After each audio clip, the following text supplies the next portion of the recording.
Ma, for you. Who's it from? Aren't you going to read it? Your Pa and the boys will be in soon. We might as well wait. We'll just have to read it again when Pa gets here. Oh, please, Ma, it's for you. You've got it right.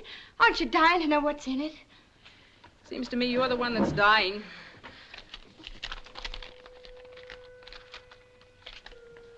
Dragonwyck, May 19th, 1844. My dear cousin Abigail. Nicholas Van Ryn. Who's that? Shh, Tibby. Read the letter, Ma. Though we have never met, we are related, as you doubtless know, through our mutual grandmother, Anya Seton. My wife and I have decided to invite one of your daughters into our home for an extended visit. We shall naturally be able to offer her many advantages which she could not hope to enjoy in her present station. In return, if she pleases, she may serve as a companion to our 8-year-old child, Katrine.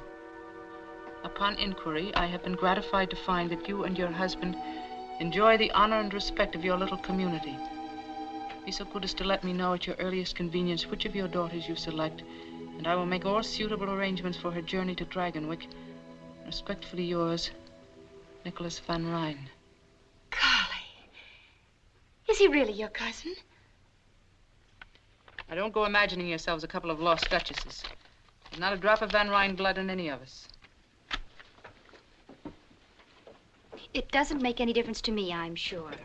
But you had the same grandmother. She was...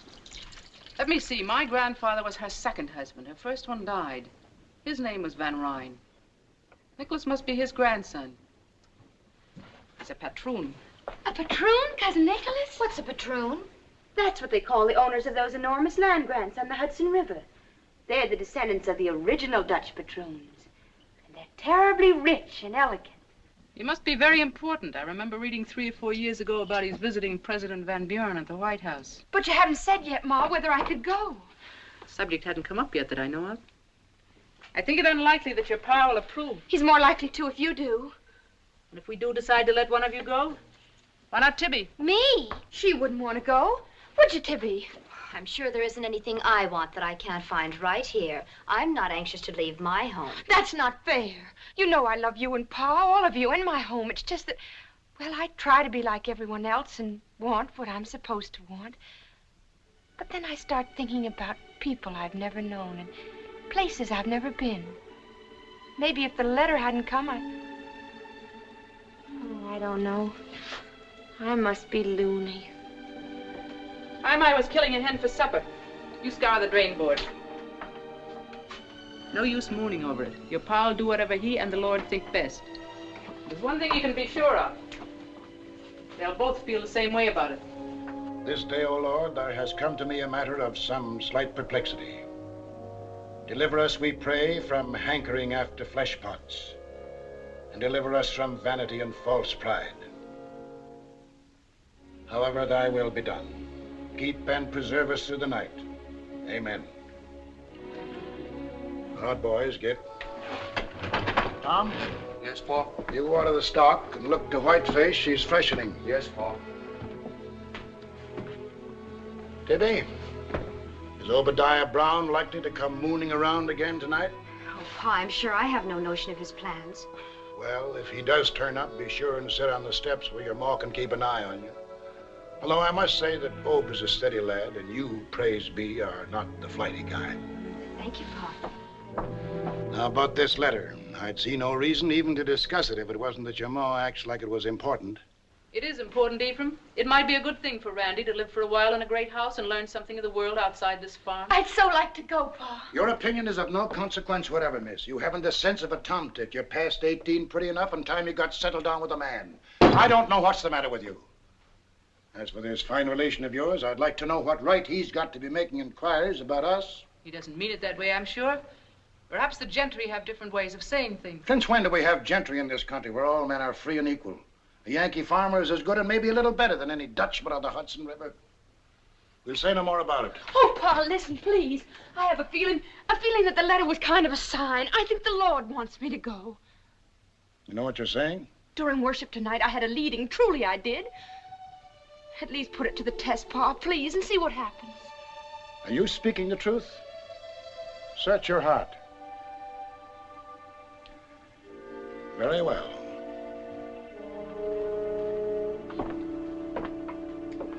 Close your eyes. Now open the book.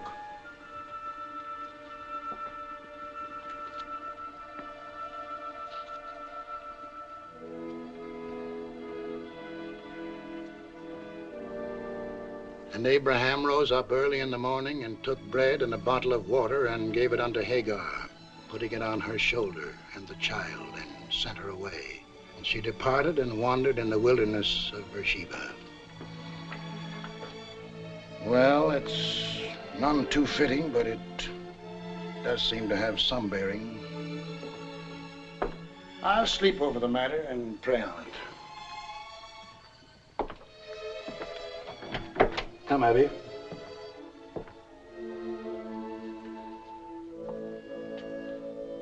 You know, this is the first time I've ever known the Lord to go back on your pa.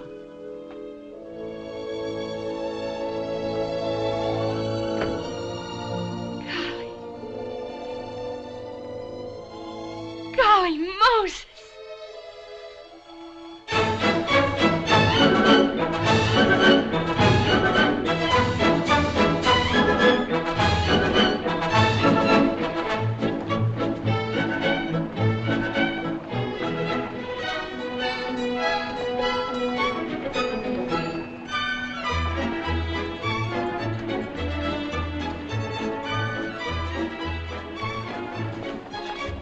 Says in his letter for us to meet him at the Astor House, and this is it. And a less fit place for God-fearing people to meet, I can't imagine.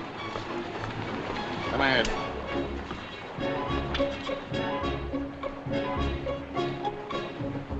And, what can I do for you, my good man? Are you the tavern keeper? This is not a tavern, and I am not a keeper, my good man. And I am not your good man. We were to meet a Mr. Nicholas Van Ryn. Perhaps you can tell Mr. us... Nicholas Van Ryn? But of course. You must be Mr. and Miss Wells. 1,000 pardons. How stupid of me not to have known it once.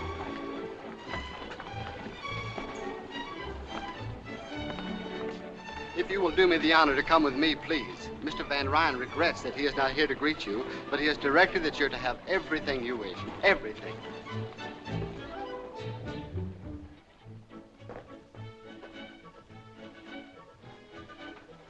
What's all this? Dinner, sir. I didn't order any. Mr. Van Ryn ordered dinner served at this time, sir. Mr. Van Ryn is not here. Yes, sir. Oh, it's beautiful. The food looks as if it had been painted. Wouldn't surprise me a bit. That's the strangest fruit. It's cold when I eat it and warm when I swallow. Let me taste that. I thought so. It's got spirits in it. Just a little bit, and it's so good. Even a little bit of evil cannot be good, Miranda. Don't be too impatient with me. You won't have to hear me preach to you much longer. It's not that I'm impatient, Pa, really. But after Mr. Van Ryn went to all this trouble... It's no trouble to be wasteful, and there's something peculiar about a man who orders supper someplace when he's someplace else. How did he know what I wanted to eat? But there's everything here you could possibly want. Everything is what no man should ever want. Yes, Pa. We won't be alone much longer, Miranda. I want you to read with me.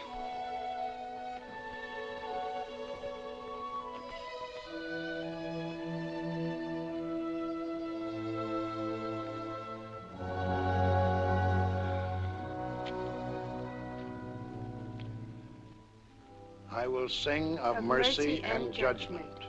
Unto thee, O Lord, will I sing. I will walk within my house with a perfect heart. I will set no wicked thing before mine eyes. I hate the work of them that turn aside. It shall not cleave to me. A froward heart shall depart from me. I will not know a wicked person. More coffee, Cousin Miranda? No, thank you. You, sir? No, thanks. The music is very nice. I understand they've opened the dining terrace for public dancing. It would be fun to watch. I don't know what made me think you'd be a much older man, Mr. Van Ryan. You've mentioned my age several times now, sir. Does it affect your confidence in me? Alexander the Great, when he was younger than I, had conquered most of the world. Maybe if he'd been a little older, he'd have conquered all of it, or maybe he'd have had the good sense not to try in the first place. Aristotle was his teacher, Mr. Wells, but I'm sure he put things less clearly than you. Tell me, young man, what are your politics? My politics? Since Van Buren is a New Yorker, I imagine you folks up along the Hudson are mostly for him. Martin's an old friend and neighbor of mine. Naturally, if he's nominated, my farmers will vote for him.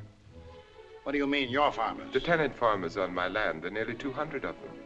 Never heard of tenant farmers. Don't they own their own land? No, it belongs to me. It belonged to my father and his father, back to the first patroon who took title in 1630. I permit the farmers to work my land, and they in return pay me a yearly tribute and a share of their produce. But they can buy the land they've been working if they want to. No. Why not? Because it belongs to me. As a farmer, I'd rather own 1/2 acre of barren rock, free and clear, than work the richest land in the world for someone else. I dare say we don't understand each other's viewpoint. I dare say. Cousin Nicholas, is that the new wall stands they're dancing down there? It sounds very much like one. It doesn't look improper at all. Do you dance the waltz? Miranda. Yes, Cousin Miranda, I dance the waltz, but never in a public place. Oh. Our politics may not jibe, young man, but I like your manners. Well, some good may come to you out of this venture after all. I'm glad you think so, sir. Now, it's time for bed. Don't forget your prayers, Miranda. No, Pa. Good night. Good night, Cousin Nicholas. Good night. Cousin Miranda, Yes? on occasion we dance the waltz at Dragonwyck. Good night.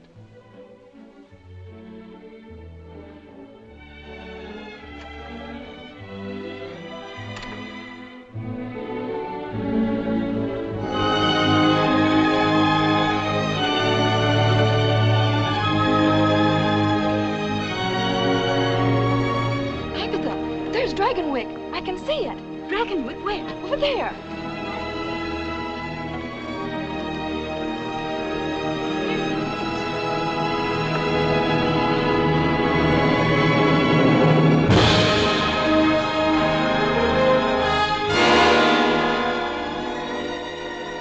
Golly Moses.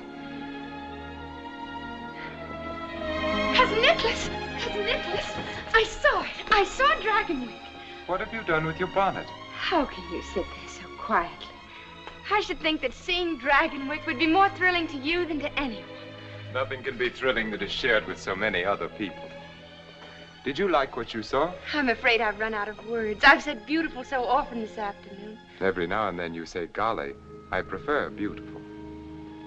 I'll try to remember. Do you mind if I keep my bonnet off just a minute? The breeze feels so wonderful against my face. Tell me about Dragonwyck. How many rooms? I've never counted them. And lots of servants? I've never counted them either. Golly. I mean, imagine. The breeze must feel wonderful indeed with a face as beautiful as yours against it.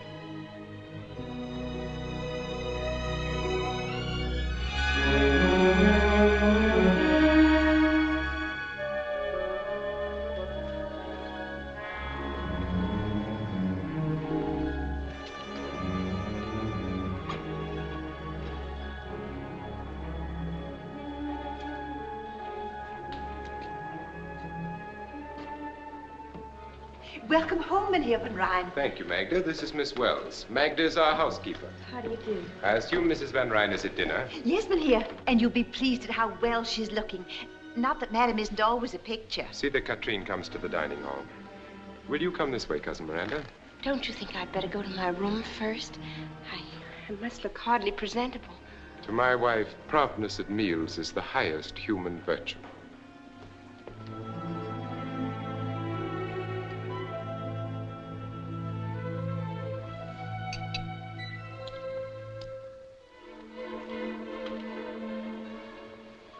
You're back. Yes, as you see, I'm back. I didn't know I would have waited. And here is Cousin Miranda. Oh, welcome to Dragonwyck, child. Thank you. Will you sit here, Cousin Miranda? Thank you. Did you have a pleasant trip, Nicholas? Yes, very. Miss Wells has had practically nothing to eat today, Tompkins. I'd suggest you serve her at once. At once, Mynheer. I trust you'll be happy here. It's most kind of you to let me come. And my mother and father wish to be remembered. I'm sure they're most worthy people, and I'm sure you'll be a good girl. Oh, Nicholas. Yes, my dear? You didn't forget the pastries, did you? Of course not, my dear. Those wonderful New York pastries. Nicholas, Yes, did you bring the Napoleons, the honey puffs, and the mocha bonbons? all of them, my dear. I think I'll have the bonbons before going to bed.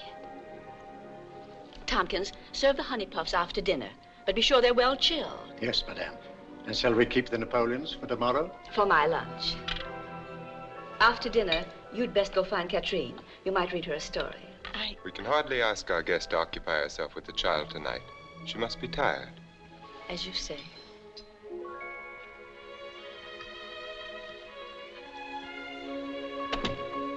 Oh, there you are, Pet. Don't shuffle your feet when you walk. And you're a naughty girl to stay away so much. I never can keep track of you. Have you had your dinner? Yes, Mama. This is your cousin Miranda, Katrine. Hello, Katrine. It would be courteous to return her greeting, don't you think? Katrine and I are going to have a lot of fun together. Aren't we? Yes, Cousin Miranda. May I go now, Mama? Oh, I suppose so.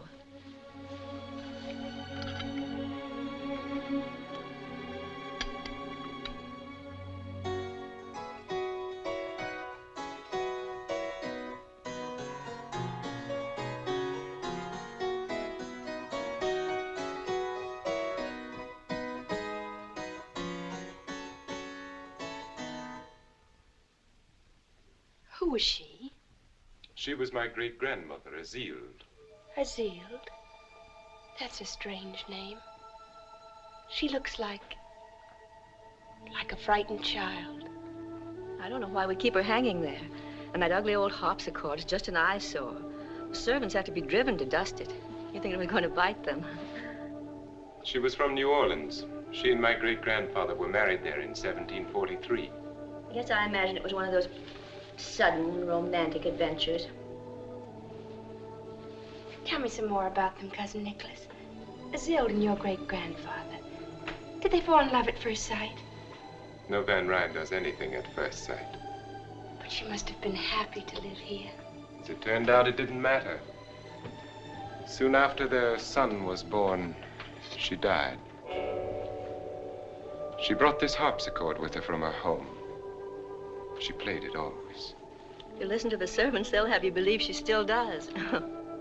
Fortunately, we don't listen to servants or to their superstitions. Oh, no, of course not.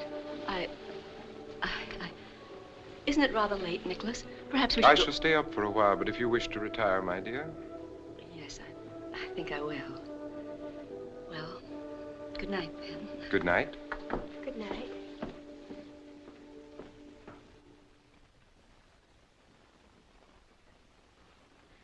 I think I have some new music that will please you more than Van Beethoven, Cousin Miranda. You can sing as I play. Oh, no, really. Of course you can. The lyrics are printed on the sheet.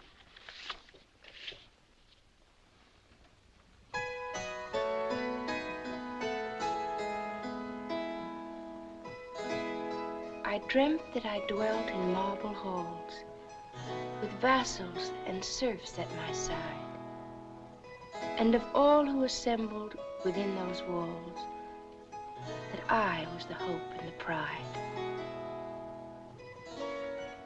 I had riches too great to count, could boast of a high ancestral name, but I also dreamt, which pleased me most, that you love me still the same. That you love me still the same. You You read the words with an extraordinary understanding. I've never seen them before. Then perhaps there is someone at home whom you've promised to love still the same? Oh, no. It is getting late. I'm sure you've had an exhausting day. I shall have Magda show you to your room. Thank you. Good night, then. Good night, Cousin Nicholas. Since we are not really cousins, I can see no reason why we should continue to call ourselves so. Good night, Miranda. Good night.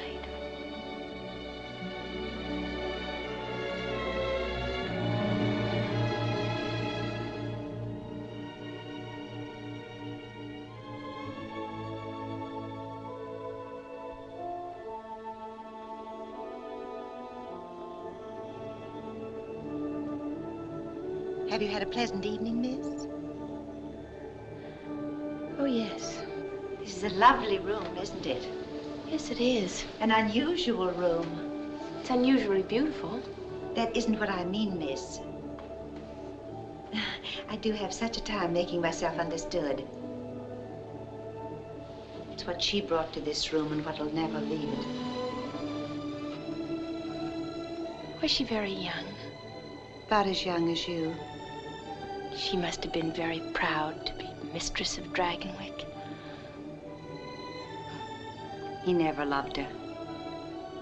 He never wanted her at all. He wanted their son. He kept her from him. He forbade her to sing and play. He broke her heart and drove her...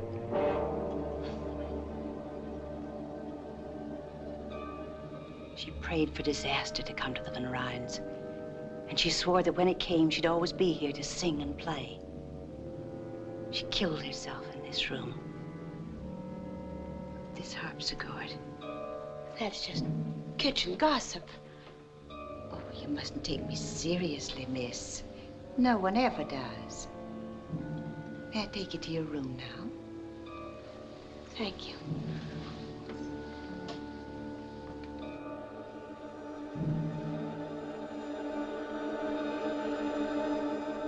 Of course, I've never heard Azilde play myself.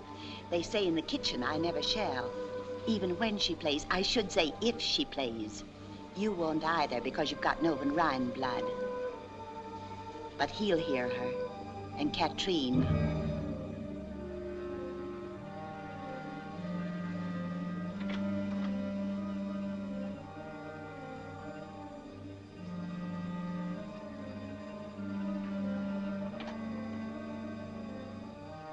Is this my room? Yes, miss.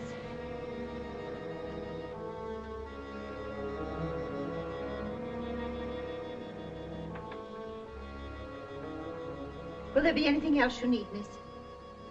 Oh, no. Thank you. Well, good night, then. Good night, Magda. Miss Wells, why have you come here? Do you think Katrine is in need of a companion? Why, that would be for her father and mother to decide. Don't you think Katrine is in need of a father and a mother? That was a silly question, wasn't it?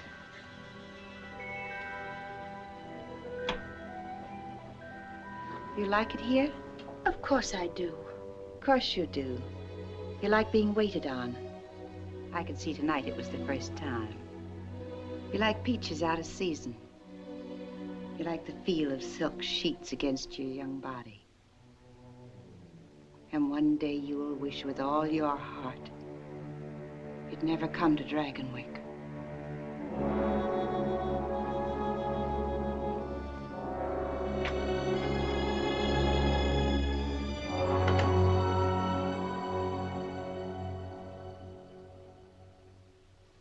I keep getting my S's backwards.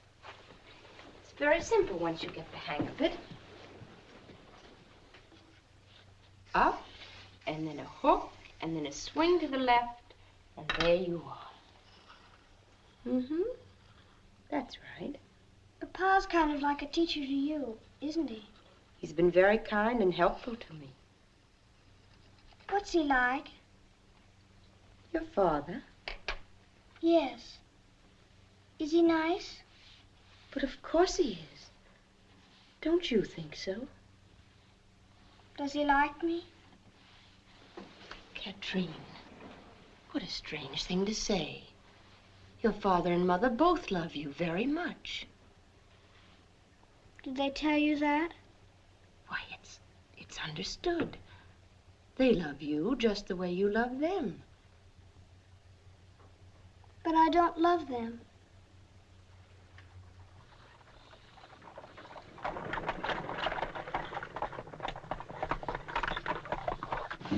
That must be the de Greniers.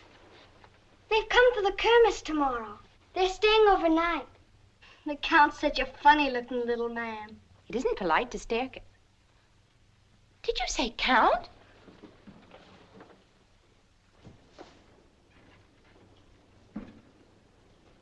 So that's what a count looks like. So do barons and dukes. Tomorrow the house will be packed with them. Papa always has a 4th of July ball for the river families after the farmers have their Kermesse. Ball. You'll have a wonderful time. And you can wear the ball dress Papa had sent from New York. But I won't know anyone to talk to or to dance with. Oh, everyone will want to dance with you, Miranda. Golly, I hope so.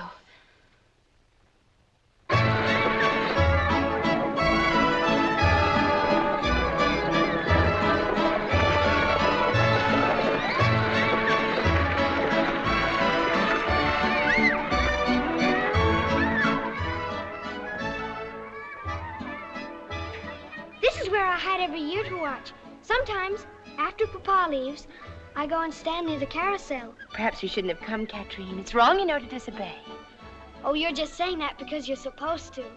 Is there anything wrong about the Kermesse? No. Could watching it make me a bad girl? I suppose not. Then it's wrong to forbid me to come. That sounds pretty logical to me. Hello, Dr. Turner. Hello, Katrine.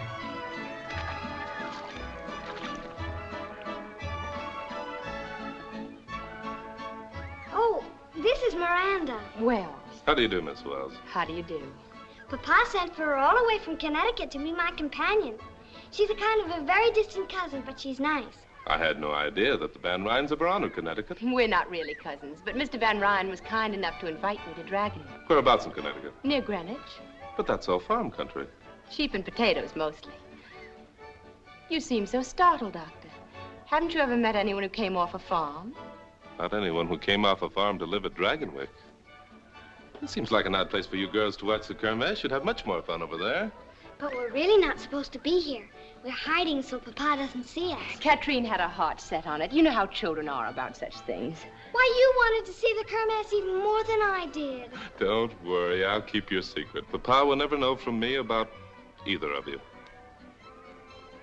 May I have the honor of seeing you again, Miss Wells? Why, yes, if you like. I would like, and soon. If you're sure it won't be too unpleasant for you. Unpleasant? Well, you see, the patroon and I don't get along very well.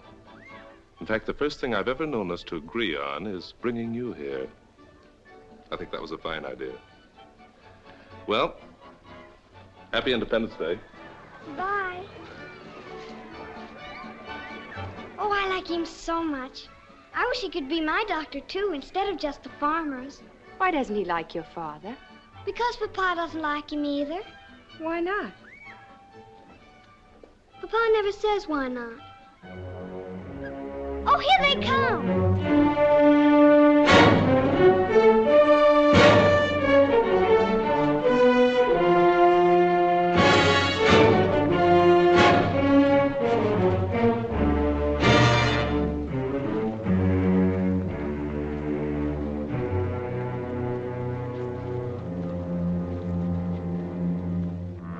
What brings you to our Kermesse, Dr. Turner? Are you expecting an epidemic of minor injuries? You never can tell, Mr. Van Ryn.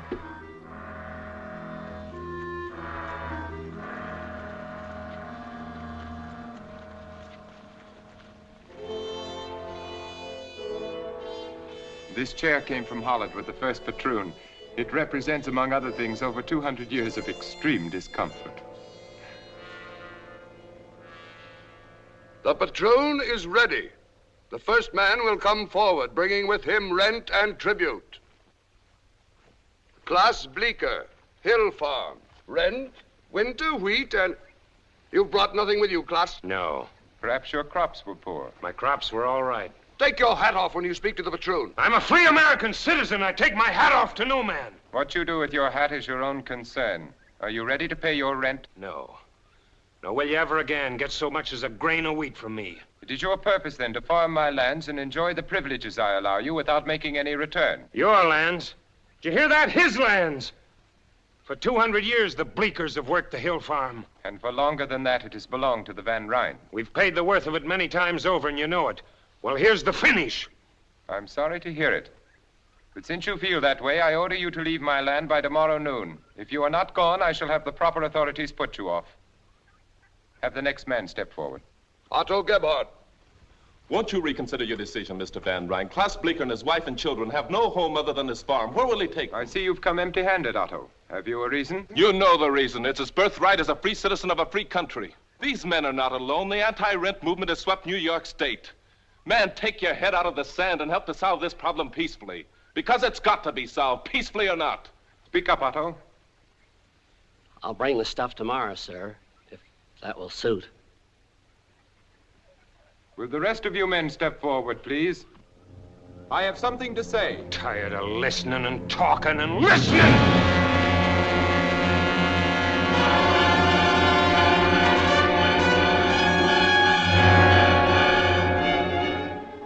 Klaus just lost his head, that's all. He doesn't mean violence any more than the rest of us. I hope you'll overlook this. I suppose I must regard what you did as an effort to save my life, Dr. Turner. And whether or not I regard you as a meddling trespasser, I suppose I must thank you. You've got the facts wrong. The way I see it, you're the trespasser. Also, saving your life wasn't what I had in mind. If Klaus had killed you, it would have done these men infinitely more harm than you could ever do alive. So don't thank me, Mr. Van Ryn. I shall say a few words about what has just happened, and they will be my last. Dr. Turner's efforts to incite anti-rent rebellion in our local district have been well known to me for many months now. Just what is it he wants you to want so passionately? It has an assortment of highly romantic names, the rights of man, life, liberty, the pursuit of happiness, and such. And all those will be yours with the titles to a few acres of soil. Believe me, my welfare does not depend upon you. Rather, you depend upon it. But my rents and tributes and my responsibilities are hereditary, the symbols of a way of life to which I have been born and in which I shall continue to live. I shall never relinquish my position.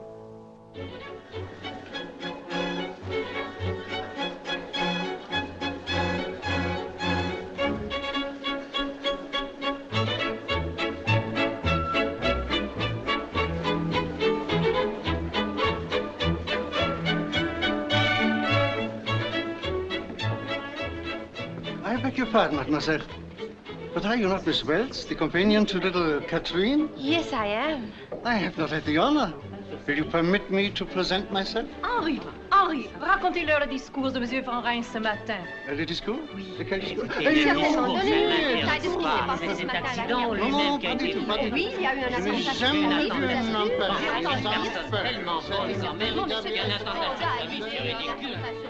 I imagine that ever so many parties are being planned for you and dear Harmon. Oh, yes. The De Wints are giving a soiree for us next month. Everyone will be there, simply everyone. Good evening. Good evening. May I sit with you?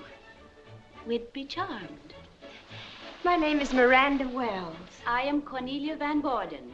My sister Elizabeth Van Borden, Miss Helena Vanderhyde. How do you do? We were just discussing dear Cornelia's wedding to Harmon Van Brock. Do you know Mynheer Van Brock, Miss Van... Wells?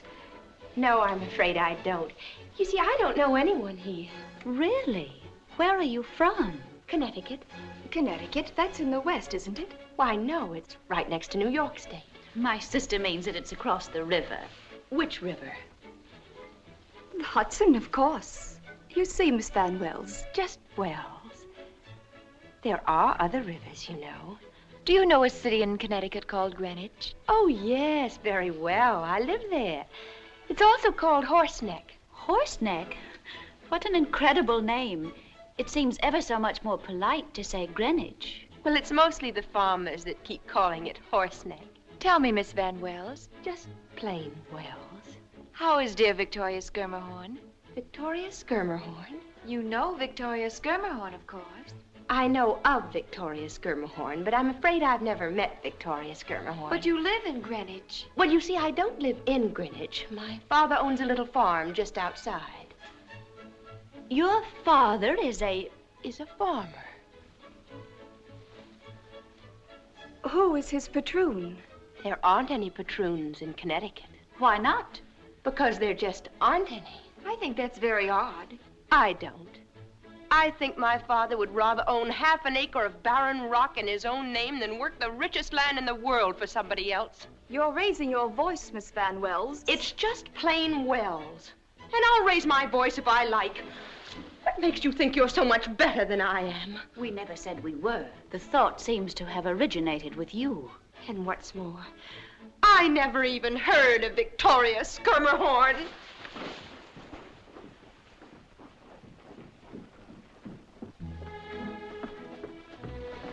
Miss Wells,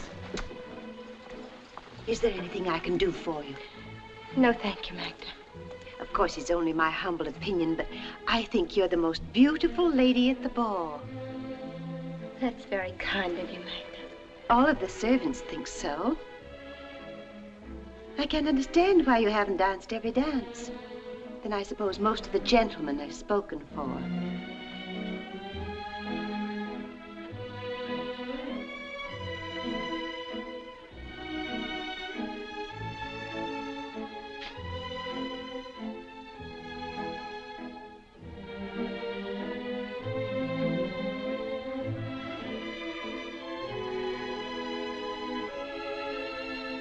Miranda, Good evening. are you enjoying the kermesse of the upper classes? Very interesting to watch. As if I were visiting a different world. And I suppose everyone has commented on your gown and how beautiful you look. Not everyone. Do you like it, Nicholas? Very much. And do you think I'm beautiful? The most beautiful lady at the ball? Yes, I do. Thank you. I'm very grateful. You haven't answered my question. Are you enjoying the ball? I said it was very interesting to watch. That's not an answer. Well, then, no. Why not? You know that answer as well as I. Because my name is just plain Wells, and I'm off a farm, and I don't speak French, and I don't belong. That's nonsense. Of course you do. I'm as good as any. Better. But it's the wrong river. I'm not from the top of the Hudson. I'm from the Connecticut river bottom. Oh, I've made such a fool of myself.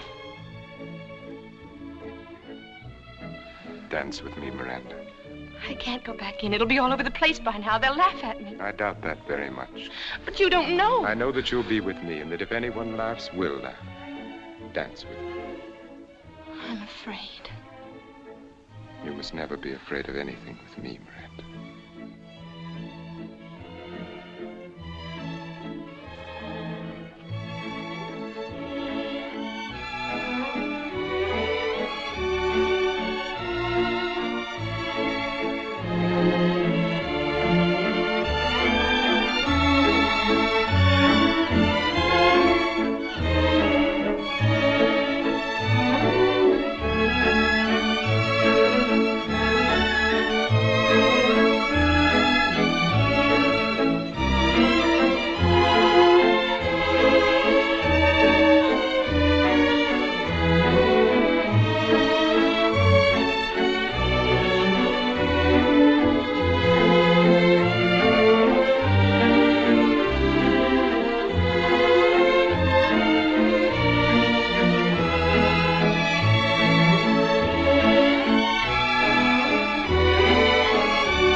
Enjoying the ball, Miranda?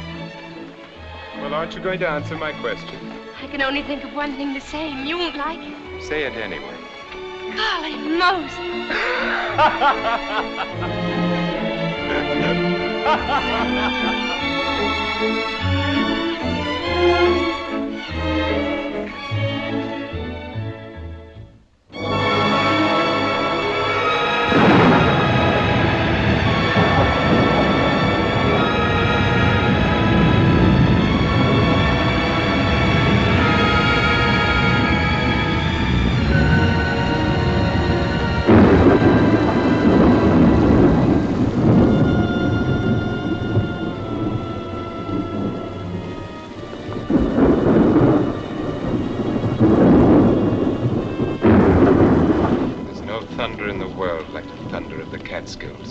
lightning seems to set the mountains on fire and they roar back. That's all very romantic, I'm sure. But it doesn't help my cold. It's never been this bad. It seems no different from your usual winter attack. But we've always closed the manor in the winter and gone to New York. Now I'm sick. If I must be here, why can't I even have Dr. Hamilton to look after me? When the storm lets up and the roads are passable. The storm lets up. They never stop in these dreary Catskills. Come in. What do you want? Mynheer Van Rijn asked this be brought to you.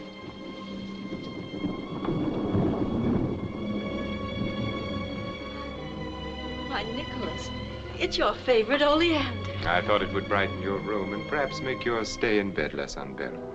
Oh, thank you so much. Can't remember when anything has pleased me more. How alive it is. As if it were thinking, as if it had thoughts of its own and desires of its own.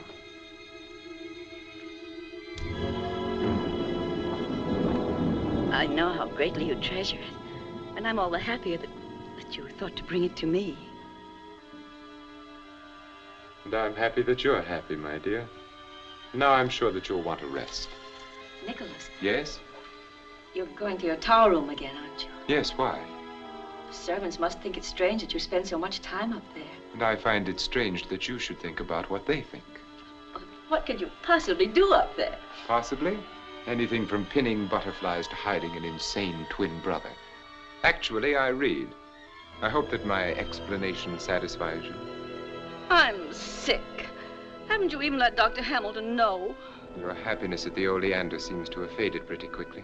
You can't imagine what it's like to be sick in this miserable, drab house. I cannot imagine that Dragonwyck could be either miserable or drab except to those who reflect misery or drabness from within themselves.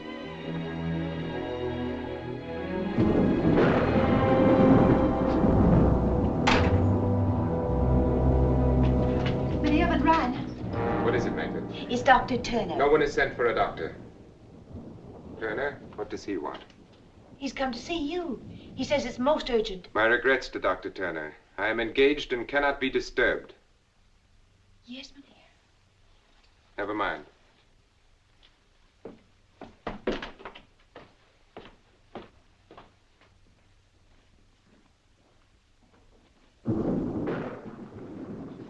Sorry to intrude like this, Mr. Van Rijn, but it's most important. Yes?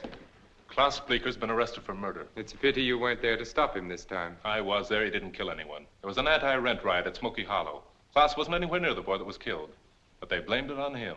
If by they you mean the patroons, you must also mean me. The farmers aren't going to stand for this. They've threatened to storm the Hudson jail. With shouts of liberty, equality, fraternity, I take it. Just what is it you want me to do, Doctor? Help my enemy to defeat me? I want your assurance that Klaus Bleeker will have a fair and just trial. Let me make my position clear, Dr. Turner. Whether Klaus Bleeker lives or dies is of no more concern to me than my life was to him. Or you. That seems to be perfectly clear.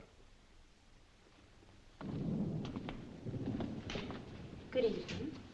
Good evening. Won't you stay for dinner, Doctor? No, thank you. Miranda, have Tompkins set another place. I'd rather not, if you don't mind. Perhaps I spoke a little hastily, Doctor. I might be able to help. Well, that's a pretty sudden change of mind. What brought it on? I assume that John Van Buren is to prosecute the trial, is he not? Yes. He's a close personal friend of mine. You still haven't told me what changed your mind. Dr. Turner, you have my assurance Klaus Bleeker will have a fair trial. Now you might do something for me. Mrs. Van Rijn has a severe cold. Will you help her if you can? Yes, certainly. I'll show you to her room.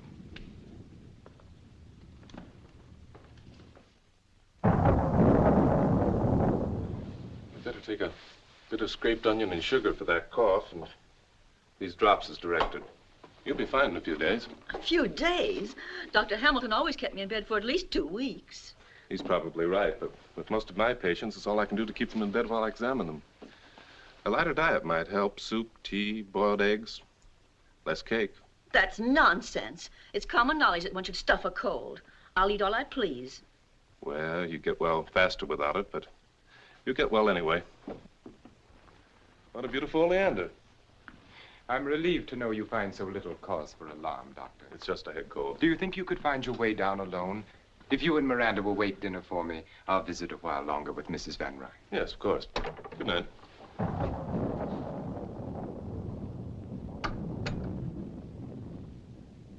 Dr. Hamilton usually encourages you to eat.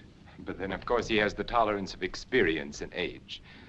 Turner is young and relentless. You told him you wanted to stay and visit with me for a while. What did you mean by that? Precisely what I said.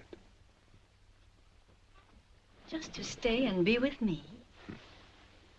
Oh, Nicholas, you confuse me so. Sometimes when you bring me flowers and smile at me, I think... What? That you like me and want me. And sometimes... Yes? I feel that you hate me and would like me to die. Nicholas. Yes? Do you think... Could we go away together? Away? Alone, just the two of us. When I'm well again. Of course we will, my dear. As soon as you're well again. I feel well enough already. In that case, even Dr. Turner would approve of your finishing your dinner. Shall I bring your cake? Oh, yes, thank you. You know, it's funny. The day we first met, last summer at the Kermesse, I thought we had very much in common. As time went on, we'd have more and more. But the way it worked out, frankly, right now, I don't think you have the slightest idea what to talk to me about. It's funny, isn't it? Would you care for some sherry wine, Doctor? No, thank you. I believe I'll have a glass. Forgive me, please. We fell to reminiscing, and it wasn't until Magda came in that I remembered you were waiting. We shall dine at once. Of course, Doctor, you're not to think of starting back on a night like this. You'll stay over. No, really, I We'll have... consider your objections overruled and the matter settled.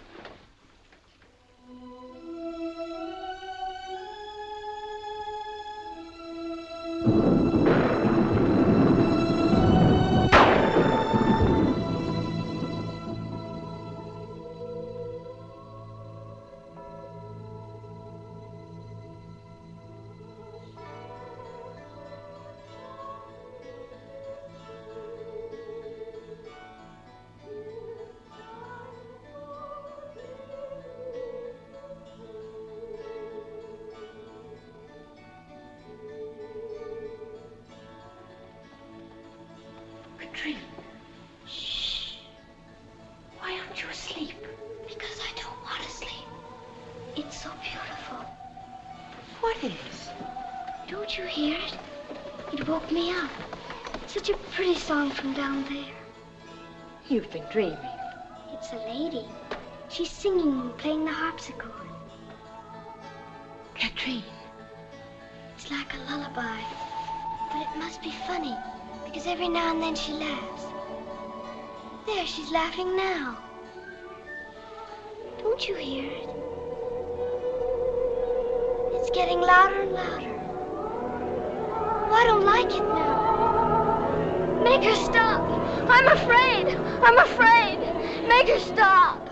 Darling, it's no one. Really, it isn't. You must believe me. It's... Well, I can remember when I was a little girl. I used to imagine things so hard that I thought they were real. But don't you see, if there were anything, I'd hear it too. It stopped now. Of course it has.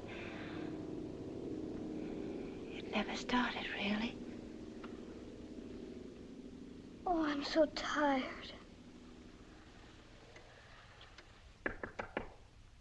What is it? It's Mrs. Van Ryn. She's very sick. Tell me, what happened? About an hour ago, she woke up and started to rage. Oh, the pain must have been terrible. Magda, what's the matter? It's Mrs. Van Ryn. Oh, she was moaning so. Did she take any medicine before I gave her? No, You'd better send for Mr. Van Ryn. I have.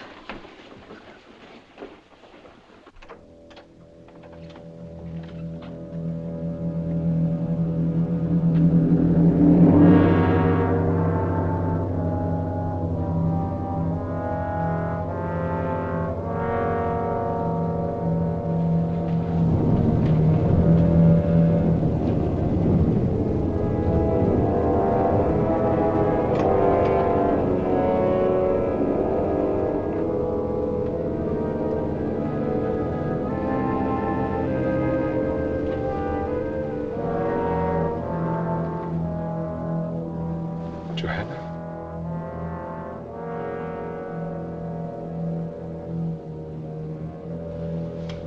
Dr. Turner.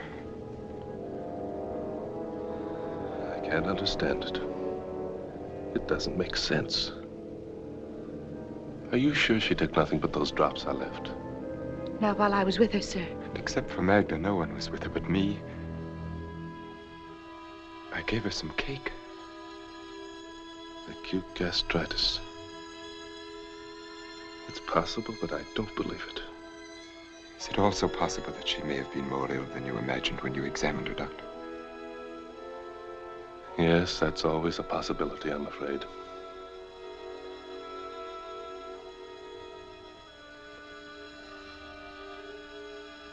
See that the pastor is notified at once. And have him come to me.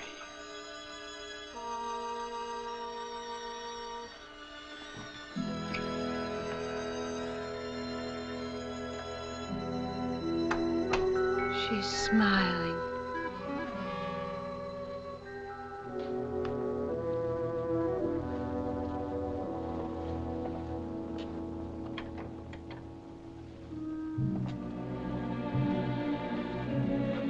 I'm sure he didn't mean that you were to blame. Whether he meant it or not. I don't know why she died. That's shameful, isn't it? For a doctor not to know. It's funny the way she ate. Almost passionately, as if she wanted from eating what she couldn't have. You better get some sleep. Good night. Good night.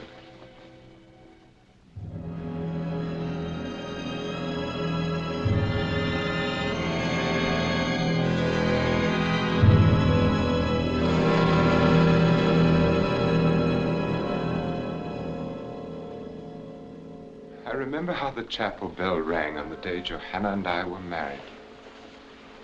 Tonight it is soft and sad, but then it was loud and ugly, and my head ached with the noise. Johanna laughed and said it was a heavenly bell that would ring for us until death.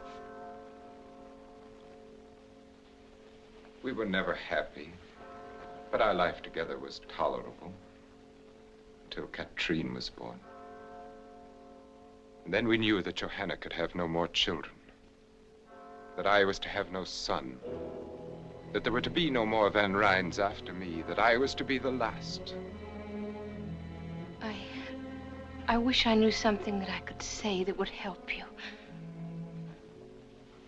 I want to so much. Do you, Miranda?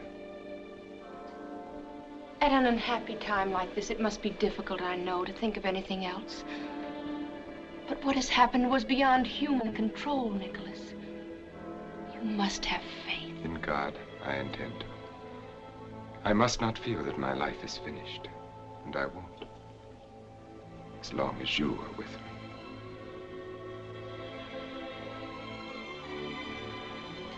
The bell has stopped now. It must be nearly dawn. Miranda, you've known as well as I that this was inevitable, that we were inevitable. I didn't know who you were, or what, or where. Out of all this world, why should I have called to you and no one else? And why should you have come to me and no one else? It's because you were meant to. You knew it the instant our eyes first met and everything within us met. And you know it now. You have no right to say that, to talk like this, please. You couldn't help yourself any more than I. Am I right? Tell me that I'm wrong. Forgive me then if you can. I had no right to speak as I did, and you have every reason to be angry with me. But I had to say it. There was no way for me not to. And no one but you to hear it. Good night, Miranda.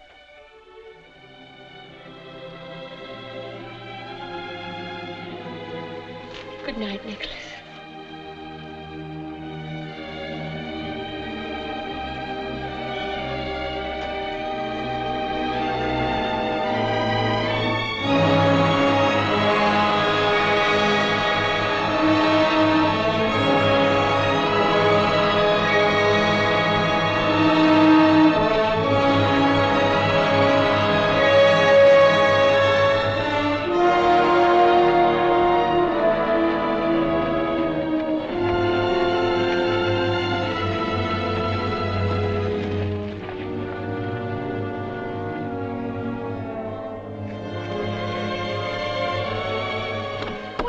I just heard the news that you're going away. Why, Jeff Turner, I never thought you'd go to all this trouble to say goodbye. That's just it. I don't want to say goodbye to you.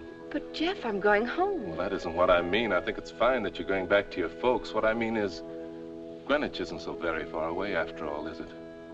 I know, Jeff, it isn't. And I was thinking that maybe I could come there and visit you in a month or so. Of course, Jeff, whenever you're passing through. Would next week be too soon? Well, I know our relationship hasn't been exactly... Well, I've teased you mostly and sometimes made you angry, but I've always thought that in time I could show you how I really felt. And that maybe... Miranda, you understand what I'm getting at, don't you? Yes, I think I do. I'd like to think that in time...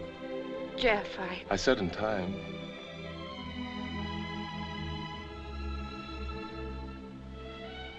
Is it that hopeless?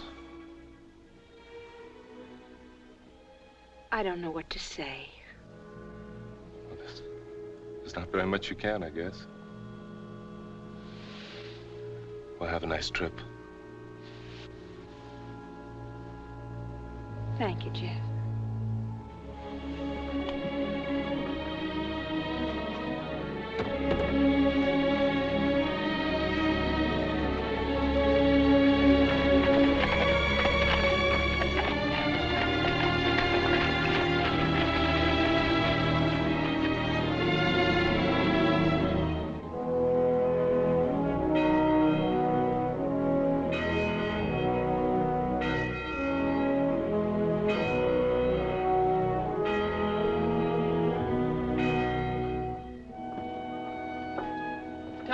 See that Nat and Seth get to the pump before they come in the house.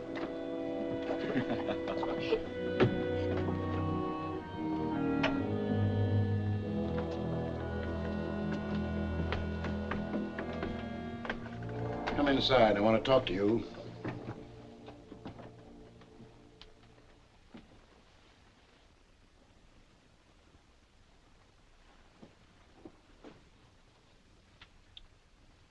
Close that door and come over here and sit down.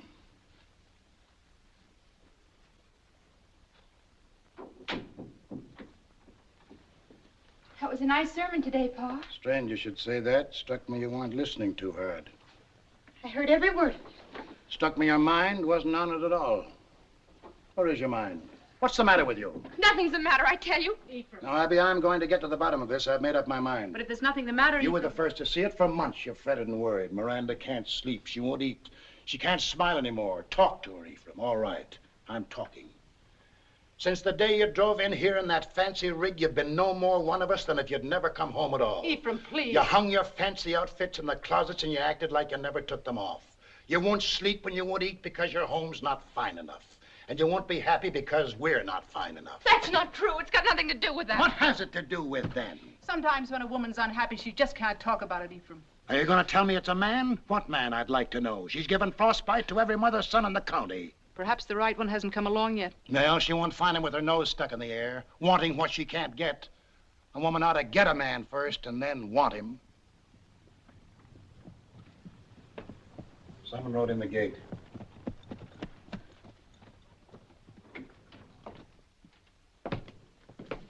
Here's a message for Ephraim Wells, Esquire, from Weed's Tavern in Greenwich. Who's it from? I don't know, but I can tell you how to find out. Read it.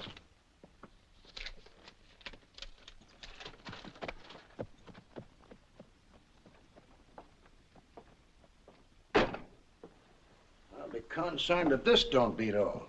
Nicholas Van Ryn is stopping in Greenwich and is coming here this afternoon to see me on a matter of the greatest importance. Cousin Nicholas in Greenwich? What in tucket could he want, huh? Miranda?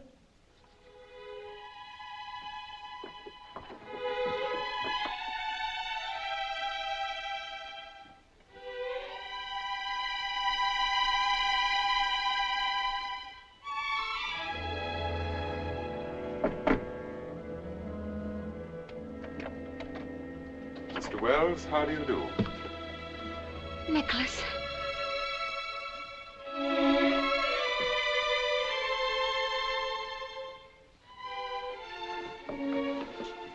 Just what is the meaning of this? May I speak with you alone, Mr. Wells? I consider your behavior exceedingly strange. On the contrary, it couldn't possibly be more conventional. Sure, Mr. Van Ryn certainly handled Pa. That's enough of that. This matter doesn't concern you. Now get. What did you think of him, Ma? I don't know. We weren't even introduced.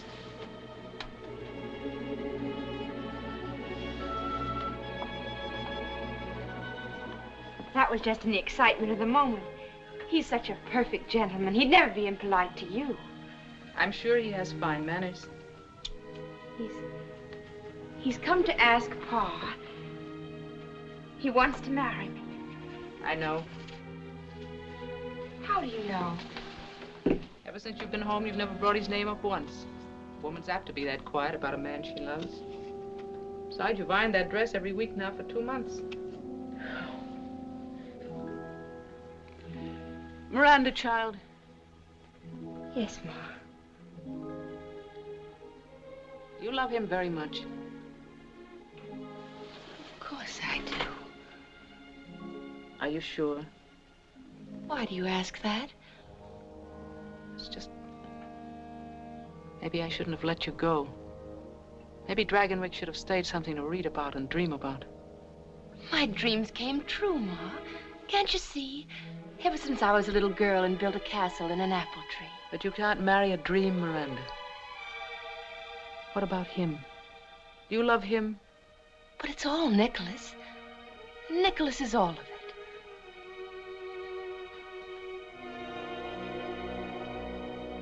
You're acting so strangely. Almost as if you were afraid. Miranda, Abigail, come on in here.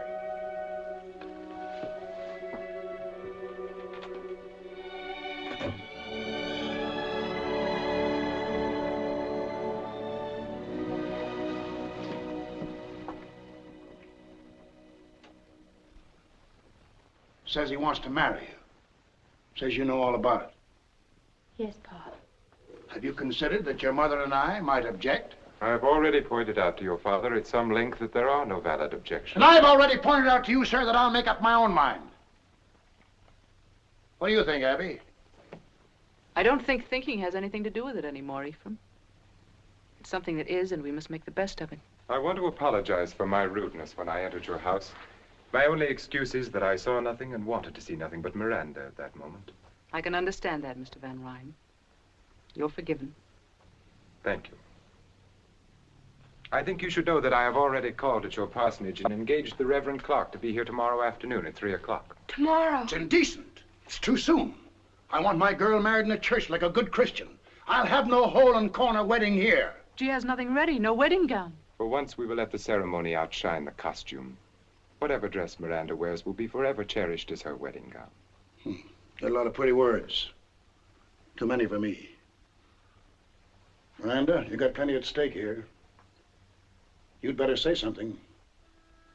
I'll do whatever Nicholas thinks best. So be it. Amen, Mr. Wells.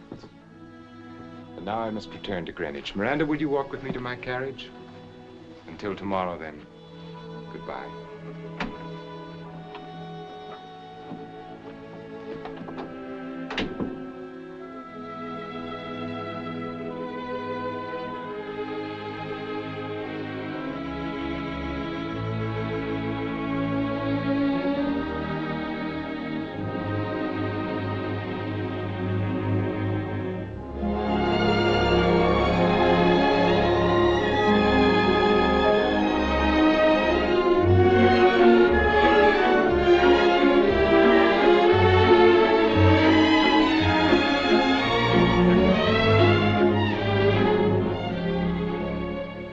Which carriage have you sent to meet Mr. Van Ryn at the landing? The lander, madam. Have the grooms their new uniforms? Yes, madam.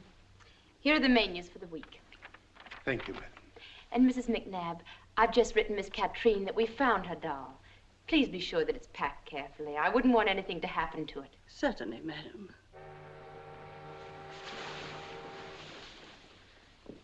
We'll let the linen room go until this afternoon. Perhaps you should let it go until tomorrow, madam. What with Mr. Van Ryn coming back and everything? I won't overdo it.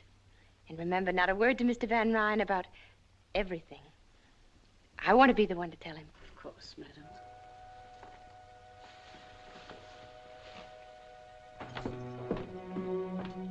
Welcome back, son. How did you find New York? Unbearable, thank you, Mrs. McNabb.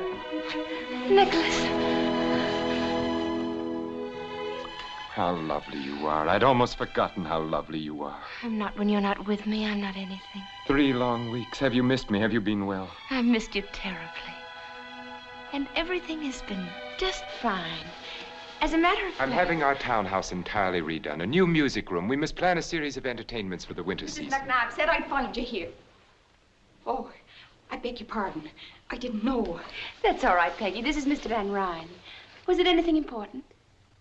Well, it was just a reminder that you ate none of your breakfast this morning. And all your favorite dishes, too. We won't talk about food if you don't mind. You'll eat every bite of your lunch or there'll be quite a bit of talk. You carry on as if you'd cooked it yourself. Me? I couldn't cook the bottom of a pan. But she managed to burn my best India muslin negligee. That I did, sir. The ironing is worse than my cooking. And she ruined it completely when she tried to sew it together again. True. Me sewing is even more horrible than me ironing. What would I be wanting with the likes of a greenhorn like you? Can you tell me? That I can't.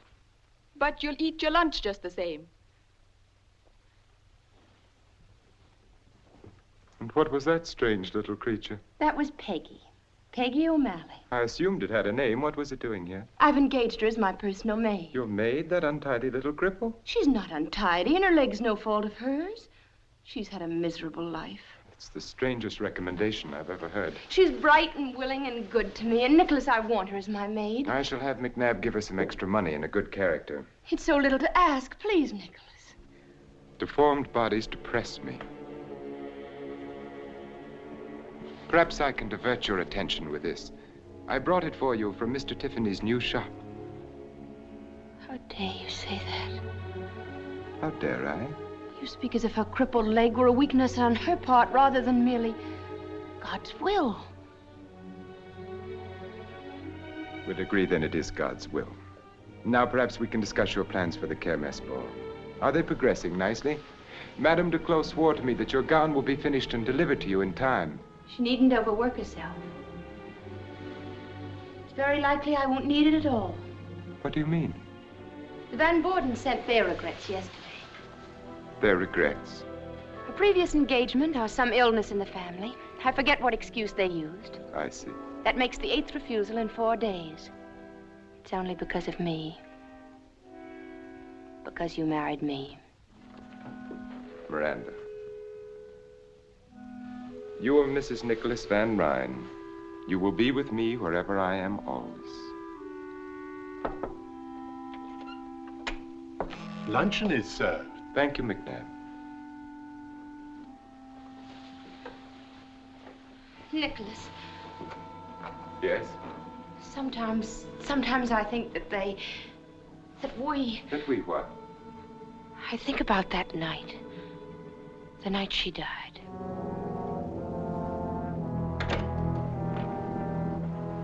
What about that night?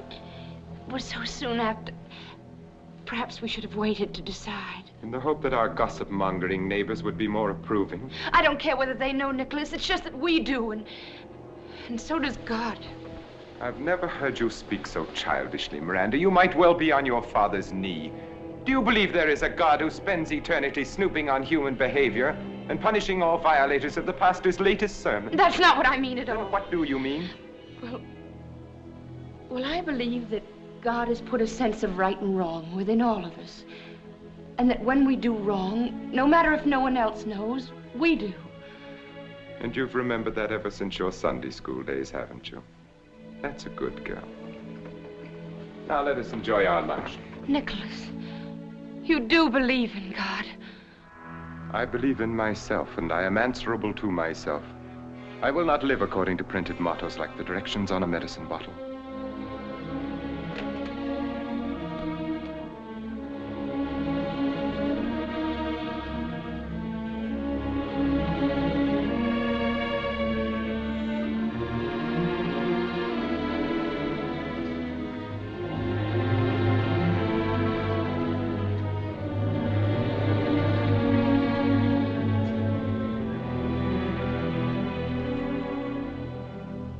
Would you like me to say grace?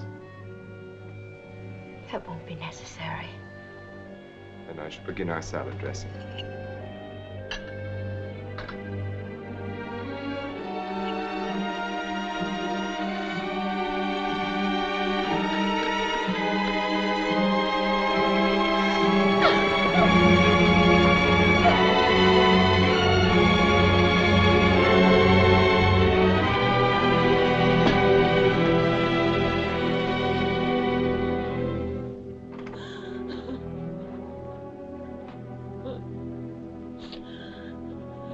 Possible excuse can you have for humiliating me like that?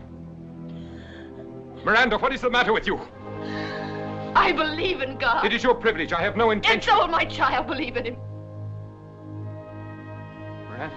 And I will pray to God to make him healthy and strong and happy. Miranda, is it true? Yes, are you glad?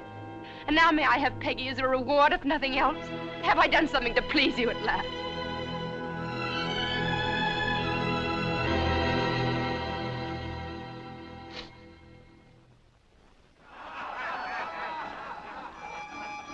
Mistletoe. They're celebrating. I'm going to celebrate, too, and get drunk. John Young's our new governor, and the farmers of New York State have got a right to celebrate and get drunk. Hand me up my ancestral chair.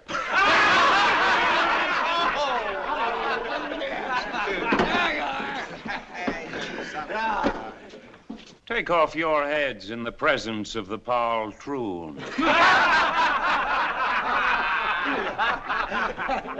Tom Wilson, come forward, bringing all your money and all your crops, and thank the good, kind patroon for taking them off your hands. I don't have to know more. John Young's the governor, and the Constitution's been changed. I can buy my farm. It's the law. That's right.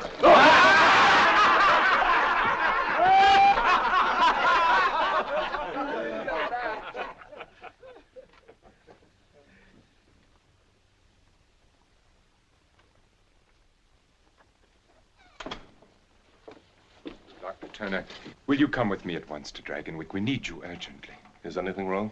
Mrs. Van Ryn is having a baby. Her time is here. Dr. William Brown has been staying at the manor. I had him come from New York. He's a fine doctor. He's a fool. I beg you to come. There are certain symptoms. Have you any reason to think she's in danger? Mrs. Van Ryn, I don't know that she...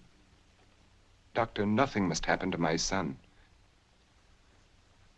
All right.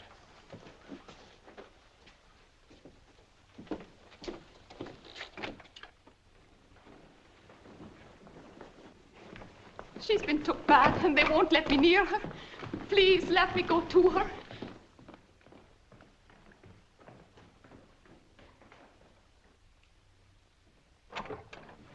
What is it, Dr. Brown? What has happened? Everything's quite all right, Mr. Van Ryn. Quite.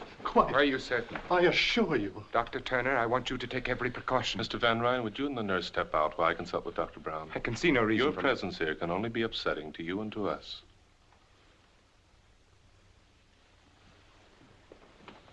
Dr. Turner, thank heaven you've come. I can't assume this responsibility alone any longer. The man's a maniac. I think he'd kill me if anything went wrong. Nonsense. My dear fellow, you just don't know. When I tried to resign from the case and return to New York, he had me locked in my room. He watches me all the time through those icy eyes of his. Sometimes I think he's mesmerizing me. Have you been giving her laudanum? Yes. As far as he is concerned, everything's quite normal. There is an irregularity in the child's heartbeat. But as you know, it's sometimes hard to catch through the stethoscope. Yes, it often is. I think I'll wait until she wakes a little before I examine her. In the meantime, Doctor, why don't you get some rest? If you'll take over for a little while, my room is just down the corridor. I will call you if you need it. And don't worry. Thank you, Doctor. Thank you.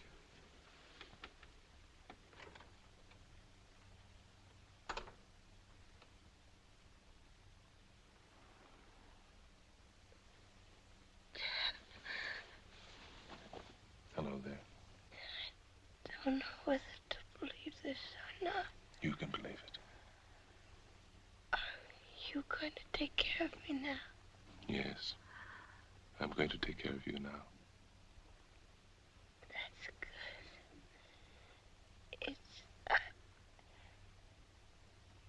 It'll be all right now. anymore. Don't be afraid. Call Dr. Brown. Jeff, help me. I'll always help you.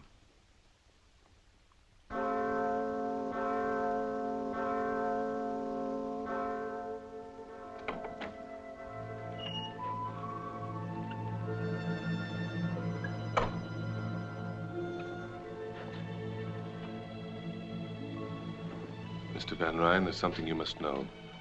Your son is not well. I can't tell you how sorry I am, but at least your wife has come through beautifully, and in time, there's no reason why you can't have other babies. My son is entirely well, Dr. Turner. I appreciate your services, and you will be suitably recompensed. But he can't live. His heart is malformed. It's a miracle he wasn't stillborn. It's nobody's fault. Nothing could have prevented it. It's just a tragic accident. You will find a carriage waiting to take you to your home. You just won't face facts, will you? You never believe anything you don't want to.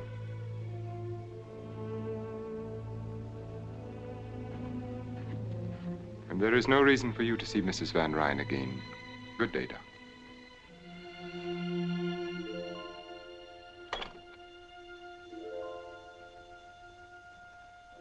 Adrian Peter Van Ryn, I baptize thee in the name of the Father, and of the Son, and of the Holy Ghost. Amen.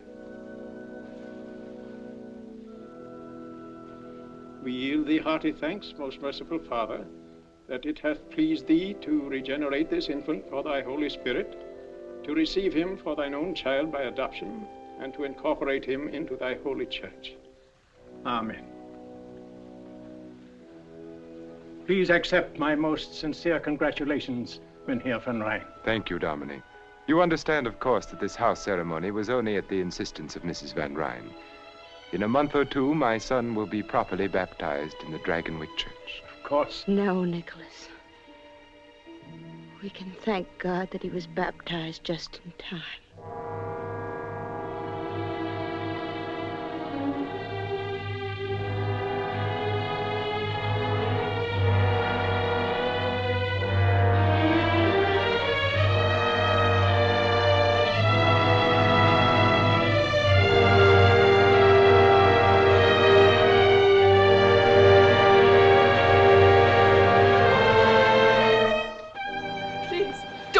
Now, please.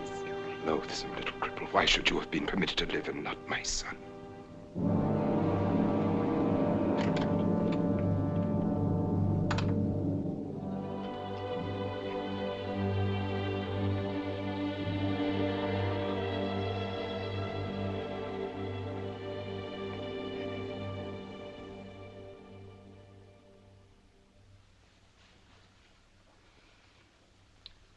Should I light some candles? No, I like to sit here in this half dark. You'll ruin your eyes. How long has he been up there this time? A week, perhaps more. Ever since he got back from New York. And before that... I'm sure it isn't very pleasant for him, Peggy. And what is it for you? Shut up there for weeks on end without a word or a sound.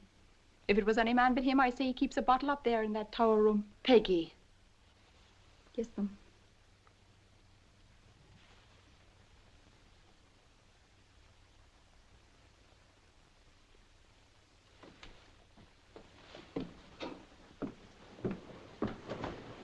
I'm going with you. Don't be silly. I'll not let you go up there alone. That's enough of that. Please don't. I'm afraid.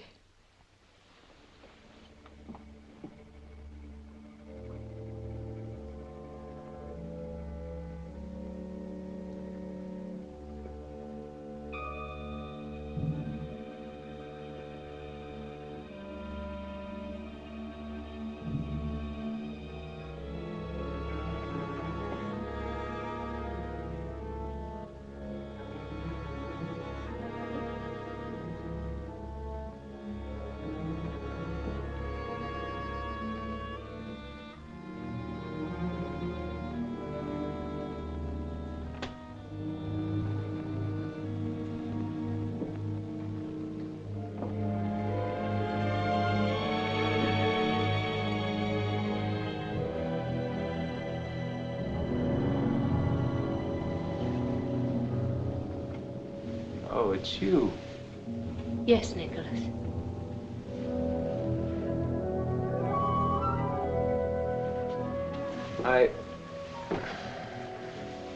This is an unlooked-for pleasure. I wasn't expecting you. Frankly, I'd almost succeeded in forgetting you. Don't be frightened. I'm not frightened. I'm sure you're not. You have courage, Miranda. I like that about you. It must have taken a great deal to make this pilgrimage up to the mysterious tower room. I assume your twisted little friend is offering up suitable prayers for your safe return. I see no reason why they should be necessary. Tell me, are you disappointed in what you found here? I'm sure you expected velvet drapes and heathen idols, an altar for human sacrifice, at least. Nicholas, what do you do here? What do I do?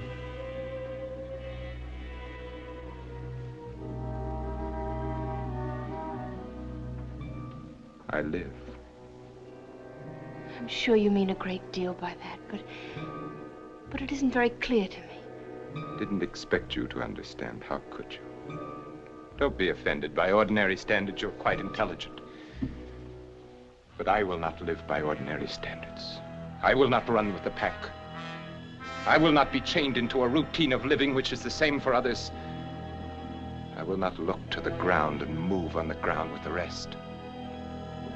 Not so long as there are those mountaintops and clouds, and limitless space.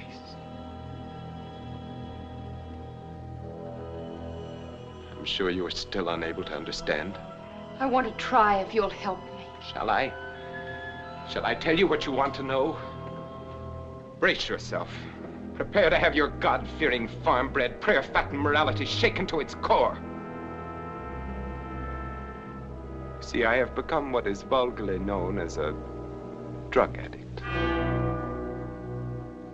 Why? No tearful reproaches, no attempts to save me, to regenerate me. Why do you find it necessary? That is what you could not hope to comprehend. It is because I have set free something within me. Something that ever since I can remember has been like a rock caught in my heart, in my brain, pushing at me, choking.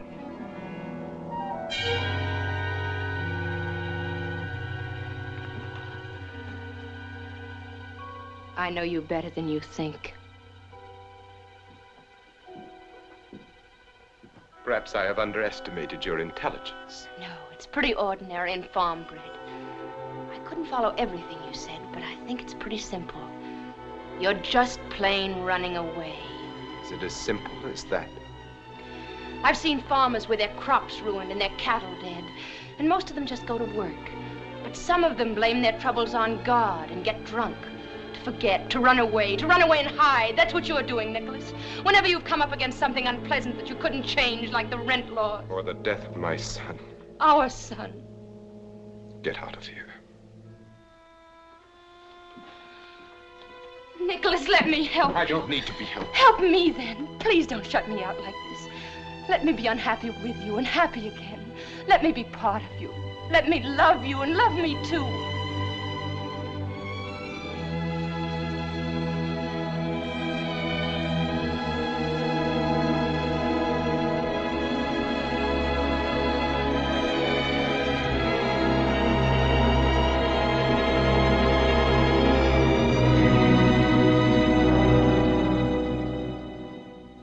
Story, Peggy, but I'm afraid you'll have to tell Mrs. Van Ryn there isn't much I can do for her husband. Tell her. She doesn't even know I've come here. Then what? And do you suppose I'd so much as whistle to get help for him? It's her I'm afraid for, Dr. Jeff. Afraid of what? I can't say right out, but there's a blackness in that house and in him. His coming and going, the look in his eye when he watches her. You've got to come and take her away. What makes you think she'd want to go? Whether she wants to or not. I'm only a doctor. I've got no right You can't leave her there to be hurt and hurt again. Not knowing what she's done wrong or how to do right. Happy as a child because he so much as sends a plant to her room. A plant? An ugly-looking growth to my taste from Egypt or Asia. Has she been taking her meals in her room? Yes, oft times. Why? Come on.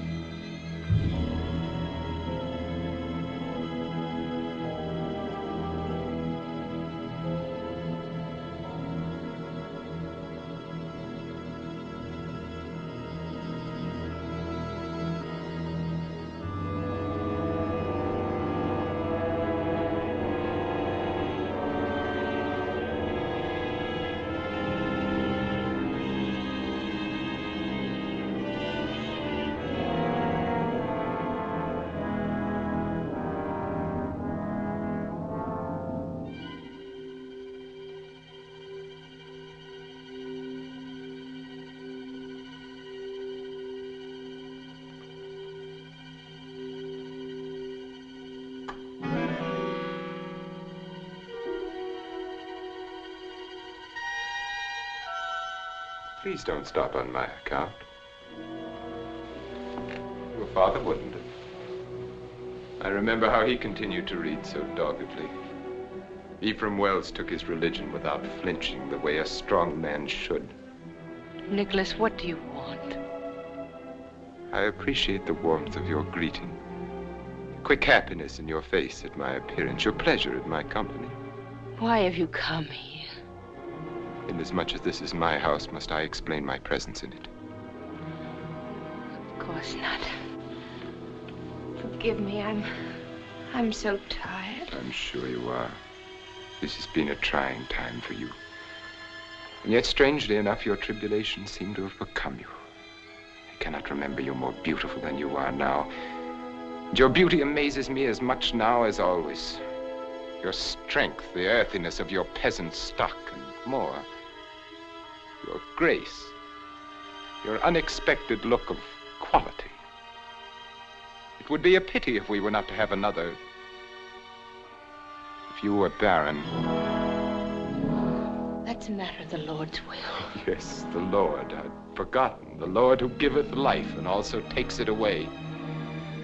Why did he take my son's life? I have no way of knowing that. It could not have been without purpose. No one gives life, takes it without purpose. Why do you suppose you are here, Miranda? By the Lord's will or by mine? What you are is the reflection of what I wanted you to be. You live the life that I gave you. Now you do look frightened. What are you thinking? Johanna. Why? I don't know.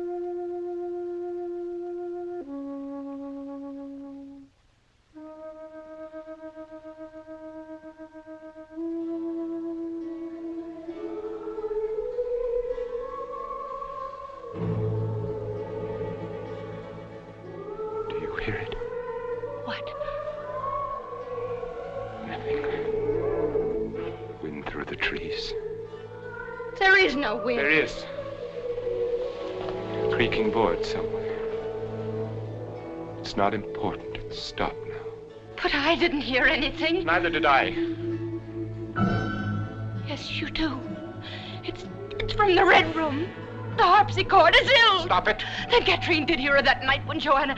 And you must have heard it, too. And you must have been listening the night our little son... I never believed it, really. But now I do.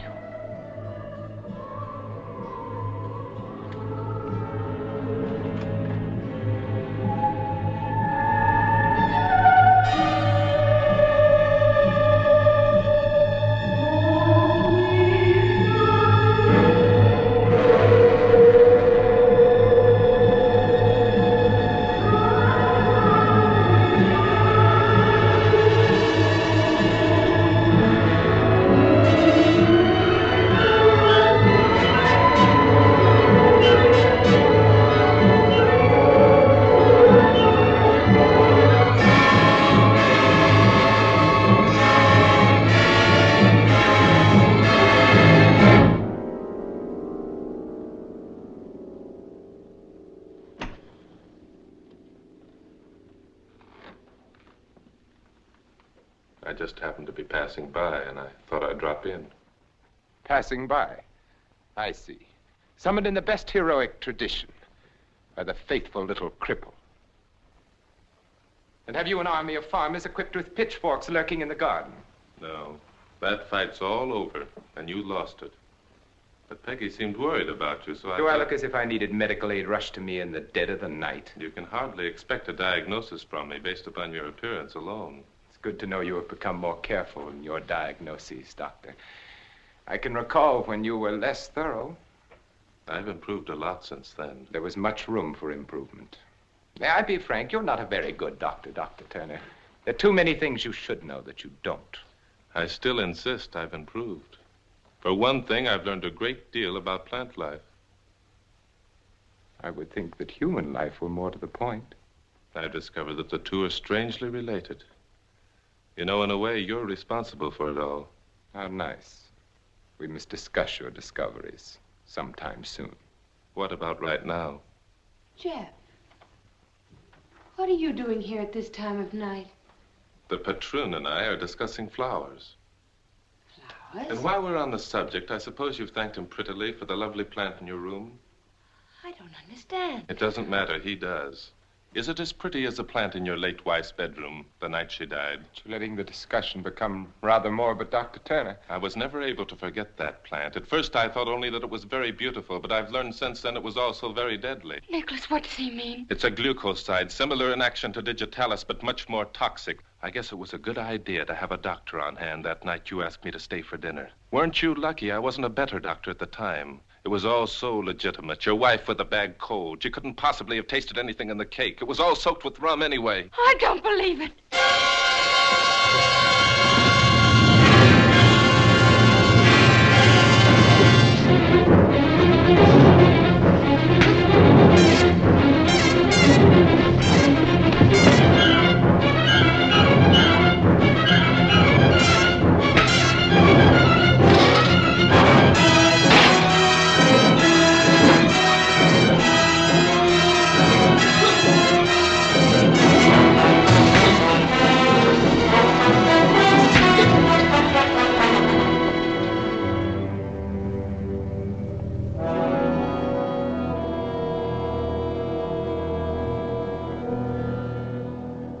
Miranda, you better come with us.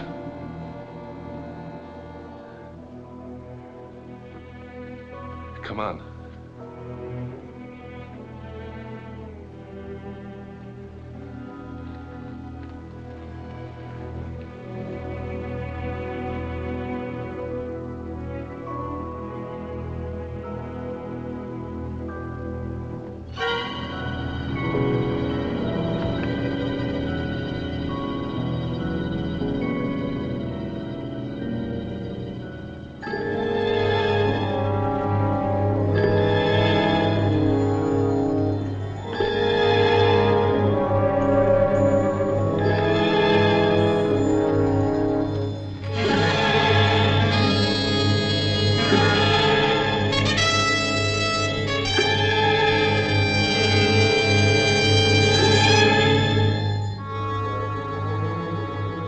Tom Wilson, Jeb Ribbling, Gebhardt, Brown, Berger. Come forward, all of you. I have something to say to you. Apparently, I have not yet been able to make my position clear. I will try once more. But believe me, my patience has come to an end. Lives, liberties, happinesses. Pursue them where you will. Sing and dance and dip them in bronze if you like. But you will not destroy Dragonwyck. You will not take away from me what has been mine for more than 200 years. No babbling idiot of a governor will make laws that have to do with my manor, with the manor that my son... that my son will inherit.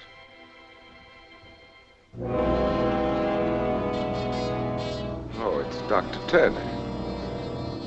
What are you doing here? You're not wanted. You're trespassing. I don't want you here. I don't need you anymore. There was a time when you knew too little and I could use you, but now...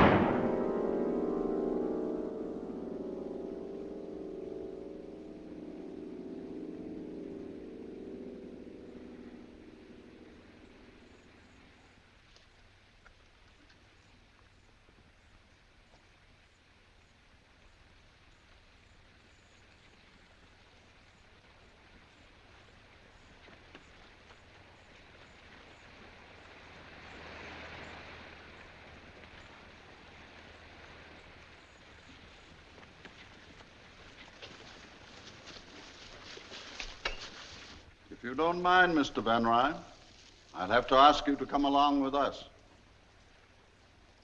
Mayor Curtis, isn't it? Yes, sir. I do mind very much. I have no intention of going anywhere with anyone. This is not a request, Van Ryn. You're being ordered to come along. You're under arrest. I will not be ordered to do anything by anyone. This is my property, and you will all leave it at once. Nicholas, please, this is your only chance. My only chance? How little you know me, Miranda. Even Johanna would never have said that. Dr. Turner, you might use your influence to benefit these men for once and tell them to get out of here. How little you know me, Mr. Van Ryn, or them. You don't believe I'd shoot? Yes, I believe you. Have it your way, then.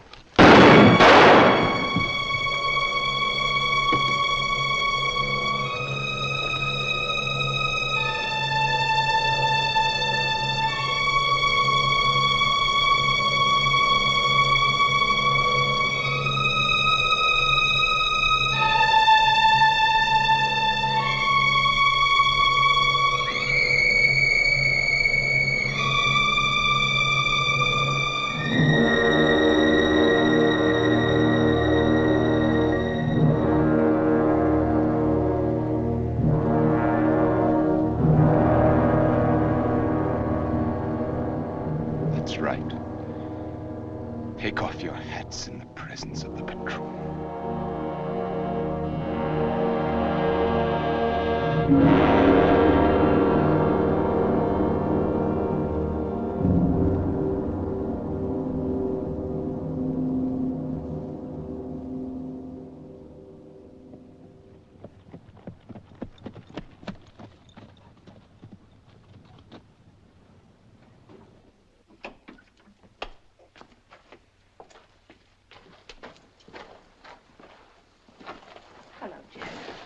I thought if you didn't mind, I'd ride alongside to the boat landing. You're welcome to ride inside. Thanks. I'd like nothing more, but then I'd have to ride back here and not alone. You understand? Of course I do. Goodbye, Mrs. McNabb.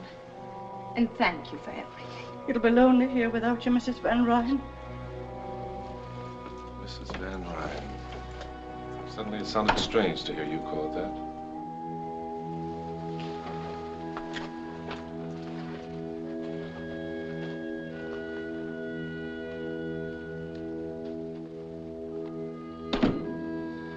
Is that all you're taking with you? It's all I brought with me from home, except a black dress. The way you just said home, as if you never had any other. Have I ever? You answer that. You know, Ma once said she felt she shouldn't have let me come to Dragonwyck, that she was afraid. You couldn't marry a dream, she said. Do you dream much, Jeff? Sometimes. Some dreams are very real, I guess. So real that they get confused with reality. And then when you wake up and look around, you find yourself saying, what am I doing here? How did I get here? What is this to do with what I am and what I want? Then I guess you make up your mind you've had a nightmare. And you go crawling to your Ma and Pa. So it's back to Greenwich now, Miranda. With never another thought of anything here. Well, Greenwich isn't so far away after all. Perhaps you'll be passing through sometime, Jeff. Would next week be too soon?